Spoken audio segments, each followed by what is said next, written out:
बहुत समय पहले की बात है। एक विशाल राज्य में एक न्यायप्रिय राजा राज करता था। उनका नाम विक्रम सिंह था। राजा न केवल वीर और बलशाली थे, बल्कि उनकी बुद्धिमानी और न्यायप्रियता के लिए भी दूर दूर तक उनकी ख्याति थी। बूढ़ा साधु राजा के दरबार में आया और बोला, राजन, क्या आप सच में न्यायप्रिय और बुद्धिमान हैं?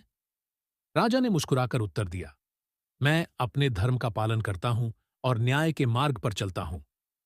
साधु ने एक सुनहरी पोटली निकाली और राजा को देते हुए कहा, इस पोटली में एक रहस्य छिपा है। यदि आप इसका सही उपयोग कर सके तो आपका राज्य हमेशा खुशहाल रहेगा। राजा ने पोटली खोली। उसमें एक बीज था। राजा चौंक गए और बोले, यह तो एक साधारण बीज है। साधु मुस्कुराया और बोला, यह कोई साधारण बीज नहीं, यह सत्य और धर्म का बीज है। इसे महल के बगीचे में बोइए और इसे प्रेम, न्याय और धैर्य से सींचिए।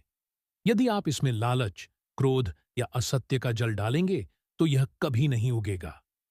राजा ने उस बीज को अपने महल के बगीचे में लगाया और हर दिन खुद उसे पानी देने लगे।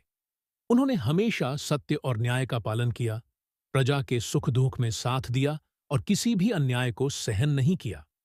धीरे धीरे वह बीज अंकुरित हुआ और एक विशाल वृक्ष बन गया। वह वृक्ष अद्भुत था। उसकी छाया में बैठने से लोग स्वस्थ हो जाते थे।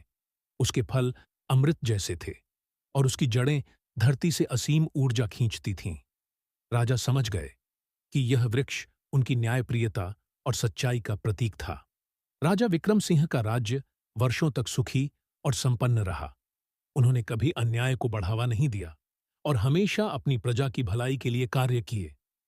उनकी कहानी आज भी याद की जाती है और कहा जाता है कि जो राजा सच्चाई, न्याय और धैर्य के मार्ग पर चलता है, उसका राज्य हमेशा फलता फूलता रहता है।